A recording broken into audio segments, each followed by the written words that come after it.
Welcome to Bite at a Time Books, where we read you your favorite classics one bite at a time. My name is Bree Carlile, and I love to read and wanted to share my passion with listeners like you. You can sign up for our newsletter at biteatatimebooks.com. You'll also find our new t-shirts in the shop, including podcast shirts and quote shirts from your favorite classic novels. Be sure to follow my show on your favorite podcast platform so you get all the new episodes. We're part of the Bite at a Time Books Productions Network. If you'd also like to hear what inspired your favorite classic author to write their novels, and what was going on in the world at the time, check out the Bite at a Time Books Behind the Story podcast, wherever you listen to podcasts. Today we'll be continuing Les Miserables by Victor Hugo. Chapter 3. The Spun Man. This justice must be rendered to the police of that period, that even in the most serious public junctures, it imperturbably fulfilled its duties connected with the sewers and surveillance. A revolt was, in its eyes, no pretext for allowing malefactors to take the bit in their own mouths, and for neglecting society for the reason that the government was in peril. The ordinary service was performed correctly in company with the extraordinary service, and was not troubled by the latter. In the midst of an incalculable political event already begun, under the pressure of a possible revolution, a police agent spun a thief without allowing him to be distracted by insurrection and barricades.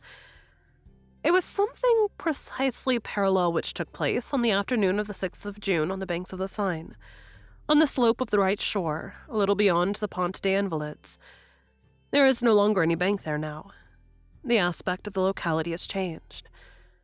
On that bank, two men, separated by a certain distance, seemed to be watching each other while mutually avoiding each other. The one who was in advance was trying to get away. The one in the rear was trying to overtake the other. It was like a game of checkers, played at a distance and in silence.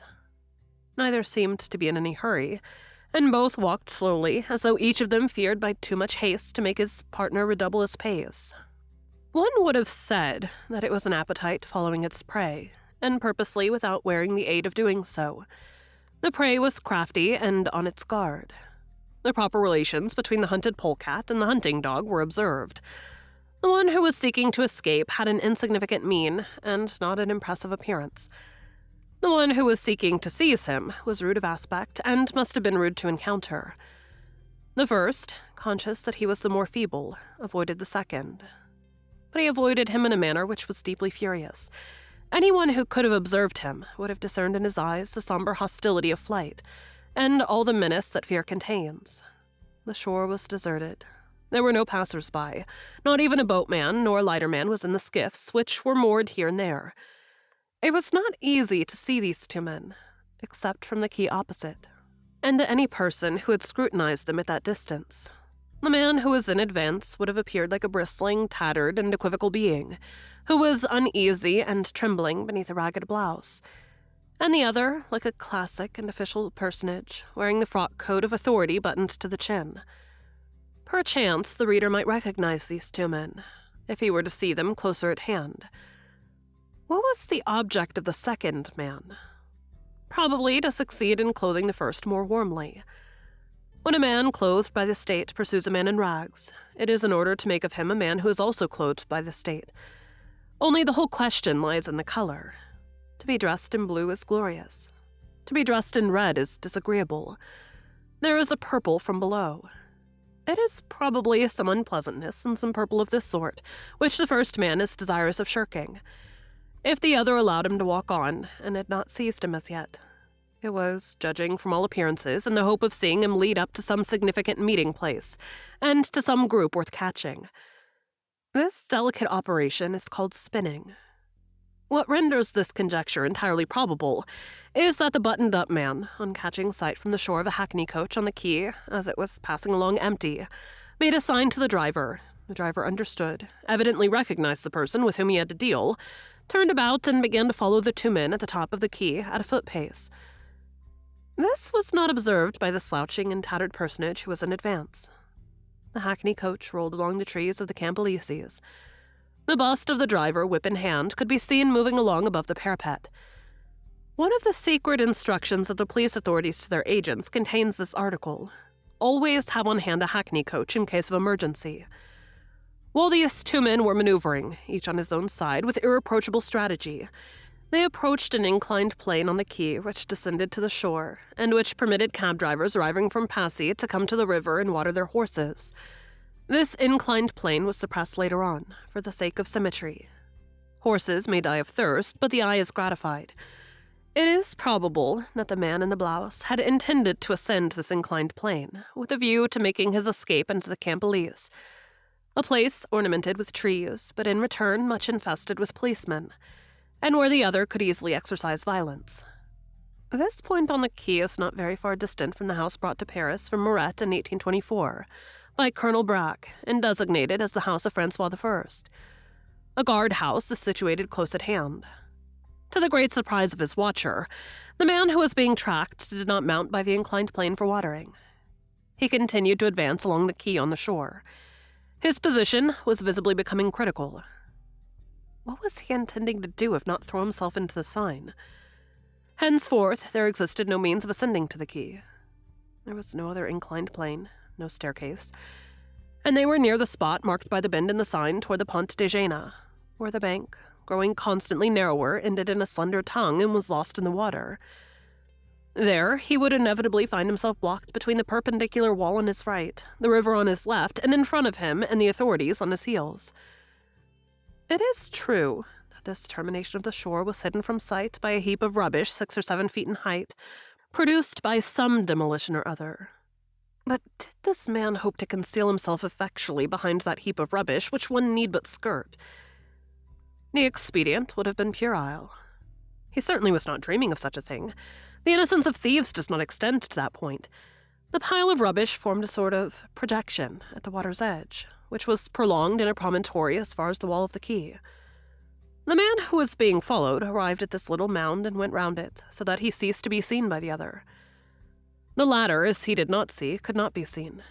He took advantage of this fact to abandon all dissimulation and to walk very rapidly. In a few moments, he had reached the rubbish heap and passed around it. There he halted in sheer amazement. The man whom he had been pursuing was no longer there. Total eclipse of the man in the blouse. The shore, beginning with the rubbish heap, was only about 30 paces long. Then it plunged into the water which beat against the wall of the quay. The fugitive could not have thrown himself into the Seine without being seen by the man who was following him. What had become of him? The man in the buttoned-up coat walked to the extremity of the shore and remained there in thought for a moment, his fists clenched, his eyes searching. All at once he smote his brow. He had just perceived at that point where the land came to an end and the water began, a large iron grating, low, arched, garnished with a heavy lock and with 3 massive hinges. This grating, a sort of door, pierced at the base of the quay, opened on the river as well as on the shore. A blackish stream passed under it. This stream discharged into the Seine. Beyond the heavy, rusty iron bars, a sort of dark and vaulted corridor could be descried. The man folded his arms and stared at the grating with an air of reproach.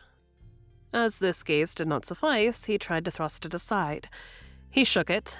It resisted solidly. It is probable that it had just been opened, although no sound had been heard, a singular circumstance in so rusty a grating. But it is certain that it had been closed again. This indicated that the man before whom that door had just opened had not a hook, but a key. This evidence suddenly burst upon the mind of the man who was trying to move the grating and evoked from him this indignant ejaculation. "That is too much, a government key." Then, immediately regaining his composure, he expressed a whole world of interior ideas by this outburst of monosyllables, accented almost ironically. "Come, come, come, come." That said, and in the hope of something or other, either that he should see the man emerge or other men enter, he posted himself on the watch behind a heap of rubbish, with the patient rage of a pointer.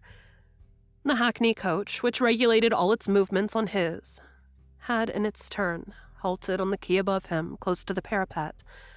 The coachman, foreseeing a prolonged wait, encased his horse's muzzles in the bag of oats, which is damp at the bottom, and which is so familiar to Parisians, to whom, be it said in parentheses, The government sometimes applies it. The rare passers-by on the Pont de Jena turned their heads before they pursued their way, to take a momentary glance at these two motionless items in the landscape, the man on the shore, the carriage on the quay. Thank you for joining Bite at a Time Books today, while we read a bite of one of your favorite classics. Again, my name is Bree Carlile, and I hope you come back tomorrow for the next bite of Les Miserables. Don't forget, you can sign up for our newsletter at biteatatimebooks.com. And while you're there, check out our t-shirt shop. You can look in the show notes or on our website, biteatatimebooks.com, for the rest of the links for our show. We'd love to hear from you on social media. You can find us everywhere at Bite at a Time Books.